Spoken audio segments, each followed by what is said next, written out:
Saudara-saudariku yang terkasih, hari ini Senin 3 Oktober 2022.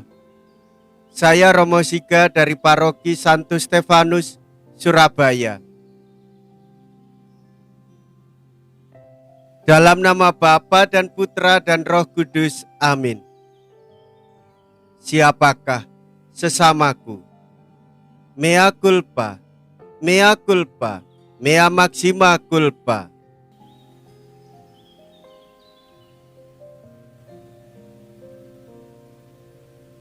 Marilah kita berdoa.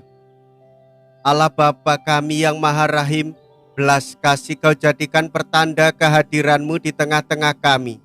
Kami mohon, hadirlah pula di antara orang-orang yang saling memaafkan dan saling melayani dengan hati yang tulus, ikhlas. Dengan pengantaraan Yesus Kristus Putra-Mu Tuhan kami, yang hidup dan berkuasa, bersama dengan Dikau dalam persatuan Roh Kudus, Allah sepanjang segala masa. Amin. Tuhan bersamamu dan bersama rohmu. Inilah Injil suci menurut Lukas. Dimuliakanlah Tuhan. Lukas bab 10 ayat 25 sampai dengan ayat 37.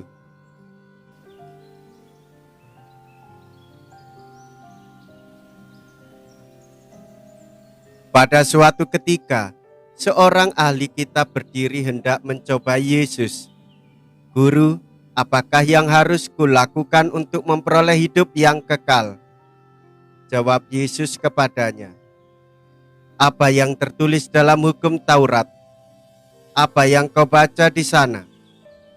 Jawab orang itu, kasihilah Tuhan Allahmu dengan segenap hati dan dengan segenap jiwamu dan dengan segenap kekuatanmu dan dengan segenap akal budimu, dan kasihilah sesamamu manusia seperti dirimu sendiri.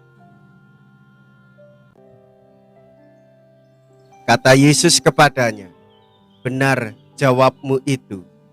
Perbuatlah demikian maka engkau akan hidup.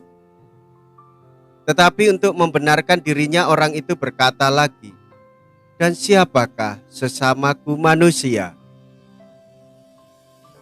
Jawab Yesus, adalah seorang yang turun dari Yerusalem ke Yeriko. Ia jatuh ke tangan penyamun-penyamun yang bukan saja merampoknya habis-habisan tetapi juga memukulnya.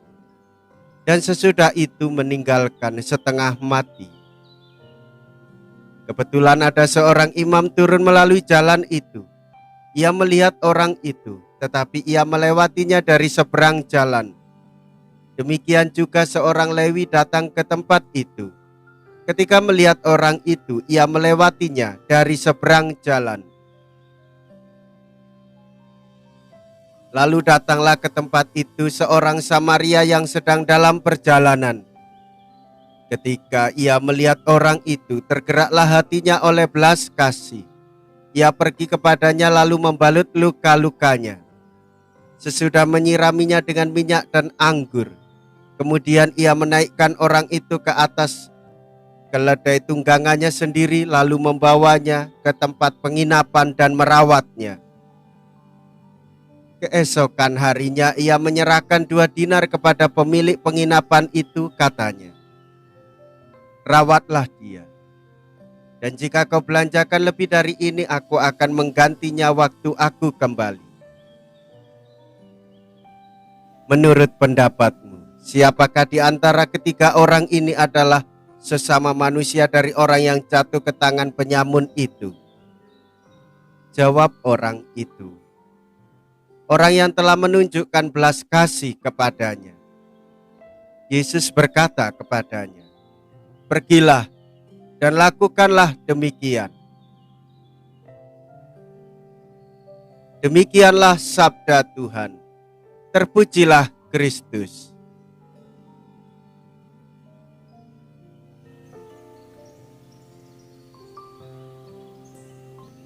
Bapak, Ibu, saudara-saudariku yang terkasih, Pertanyaan ahli Taurat ini tampaknya baik sekali. Apakah yang harus kuperbuat untuk memperoleh hidup abadi? Tetapi Yesus ganti bertanya yang mencakup pertanyaan pertama dan membenarkannya. Kita menjadi bagian bagi orang lain. Kita menjadi sesama untuk orang lain. Bila kita dapat ikut serta merasakan kesulitan dan keprihatinan dan membantu orang lain yang sedang mengalami kesusahan. Saudara-saudariku yang terkasih, dalam perumpamaan tentang belas kasih orang Samaria itu menunjuk pada belas kasih Allah sendiri. Seorang imam dan seorang Lewi menghindari orang yang menjadi korban para penyamun.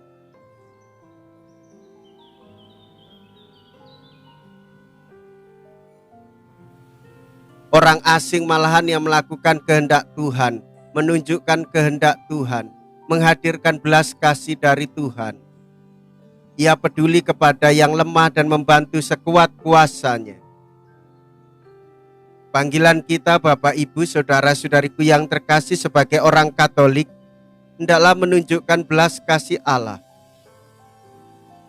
Mendoakan orang-orang yang menderita, membantu orang-orang yang menderita, ikut terlibat di dalam penderitaan orang lain. Lebih mengutamakan orang lain, itulah belas kasih yang bersumber dari Allah untuk kehidupan bersama.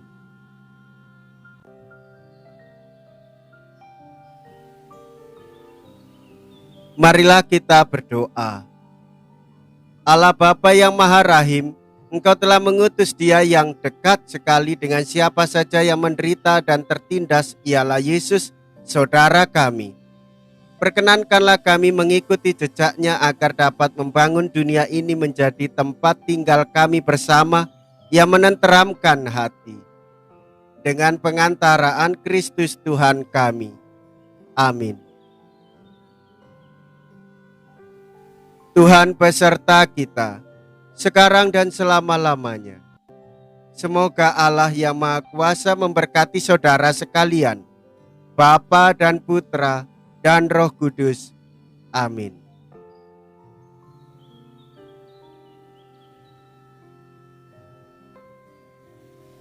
Saudara-saudariku yang terkasih, pergilah, ibadat sabda sudah selesai. Syukur kepada Allah.